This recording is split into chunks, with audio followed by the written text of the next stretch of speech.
అందరికీ నమస్కారం. Welcome to ఇదండి సంగతి. ఈ వీడియో చాలా ఇంపార్టెంట్ వీడియో. అందుకే కొంచెం లేట్ నైట్ అయినా గూడా దీన్ని పబ్లిష్ చేద్దామనుకున్నాను. ఇంతకుముందే ఈరోజు పార్లమెంట్‌లో సీఎం రమేష్ గారు మాట్లాడిన మాటలు వినటం జరిగింది. ఇది చాలా సీరియస్ ఇష్యూ. కొంచెం వీడియో మొత్తాన్ని లెంత్ గూడా కొంచెం పెరగొచ్చు. వీడియో మొత్తాన్ని చివరిదాకా చూడమని కోరుకుంటున్నా. మీకు నచ్చితే ఒక లైక్ చేయండి. షేర్ చేయండి. నచ్చినా, నచ్చకున్నా ఒక కామెంట్ అయితే చేయమని కోరుకుంటున్నా. ఈరోజు ఆయన మాట్లాడింది మద్యం స్కాము మీద రిలేటెడ్ టాపిక్కు.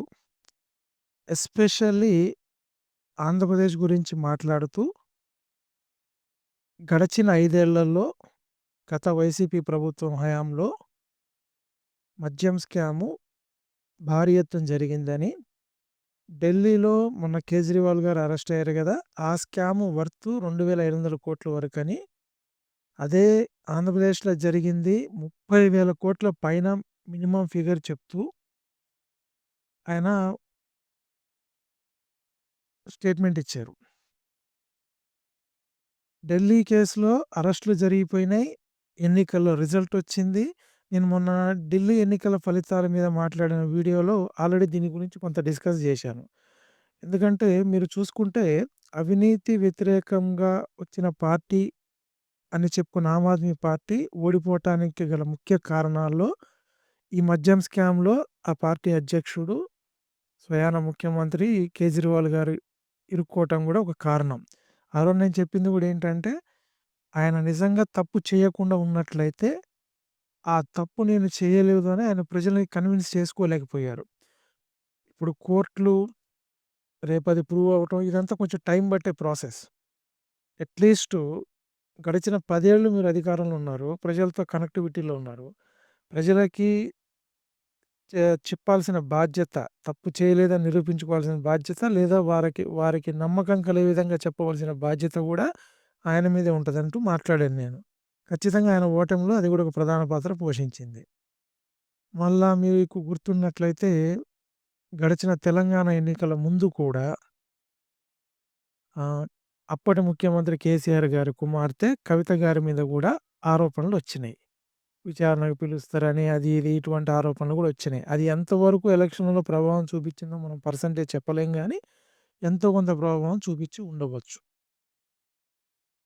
ఇప్పుడు ఈ మద్యం కేసు విషయానికొస్తే ఆంధ్రప్రదేశ్‌లో గడిచిన ఎన్నికలు, ఆ రిజల్టు అందరికీ తెలిసిన విషయమే.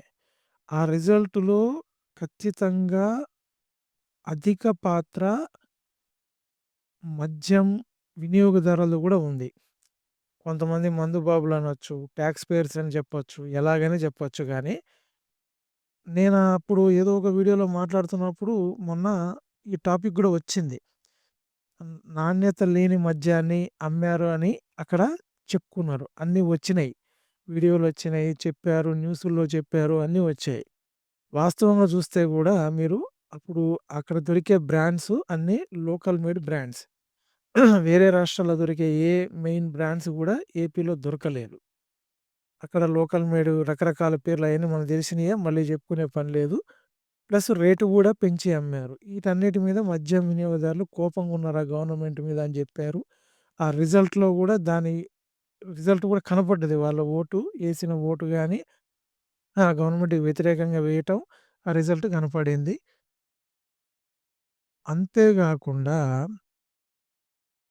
ఇంకొక మెయిను సీఎం రమేష్ గారు ఎత్తిన పాయింట్‌లలో ఇంకొక పాయింటు గడిచిన 5 ఏళ్లలో మద్యం కొనుగోళ్ళన్నీ గూడా మొత్తం ఆన్‌లైన్ ట్రాన్సాక్షన్ అనేది లేదు. అంటే ఫోన్‌పే గాని, గూగుల్ పే గాని ఇట్లాంటియి ఏయి లేవు. డైరెక్ట్ క్యాష్ పేమెంటే జరిగింది. ఇది. ఈ ఇన్ని ఆరోపణలొచ్చినాయి. ఇప్పుడు వీటి మీద కేసులు ఇయన్నీ ఎళ్లి శిక్ష పడతాయా లేదా తర్వాత సంగతది. కోర్టుకెళ్ళినయంటే వాటిని నిరూపించుకోవాల్సిన బాధ్యత గూడా ఆ ప్రభుత్వ పెద్దలదే ఉంటది.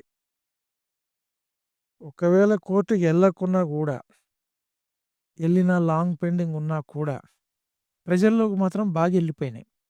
ఆల్రెడీ తీర్పు జూసారు. 11 సీట్లకు పరిమితం చేశారు ఆ గవర్నమెంట్‌ని.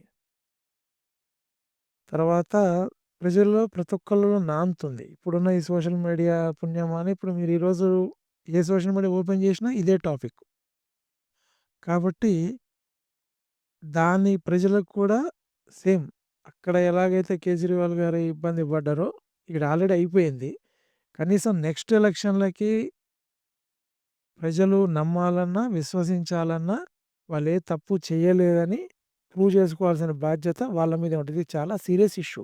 ఇంకా ఒక ఎనలిస్ట్ మాట్లాడుతూ డబ్బు మాత్రమే గాదు, ఒక కొన్ని లక్షల మంది ఆరోగ్యం మీద కూడా ప్రభావం చూపించిందని మాట్లాడుతున్నారు. ఇందాక ఒక వీడియోలో చూసాను నేను. మరి ప్రజల్లోకి ఎళ్ళిపోయినాయి ఆల్రెడీ. చాలా పెద్ద ఇంపాక్ట్ గదా! చాలా, చాలా పెద్ద డ్యామేజ్ ఇది. ఆ రిజల్ట్ కనపడింది ఆల్రెడీ. కనీసం దాన్ని తప్పు చేయకుండా ఉన్నట్టయితే మరి నిరూపించుకోవాల్సిన బాధ్యత గూడా వాళ్ళ మీదే ఉంటది. ఈ సోషల్ మీడియా ఒకటుంటది. పని పాట లేకుండా పిచ్చి పిచ్చి అన్నీ పెట్టి ట్రోల్ చేయటాలు, బాడీ షేమింగ్ చేయటాలు, ఇళ్లల్లో వాళ్ళని, ఫ్యామిలీని, ఆడవాళ్ళని అవి కాదు మీరు జేయాల్సింది. మీ నాయకుడి మీద ఒక ఆరోపణ వచ్చినప్పుడు అతను ఏ తప్పు చేయనటువంటి ఉంటే ఆటికి సంబంధించినయి మీరు వైరల్ చేయాల. వాటికి సంబంధించినయి మీరు ట్రెండ్ చేస్తే ప్రజలకు అర్థమైతది. ఓకే. ఒక ఆరోపణ వచ్చింది. వైసీపీ వారు ఇక్కడ చూపిస్తున్నారు గదా! ఆళ్ళు తప్పు చేయలేదనేది.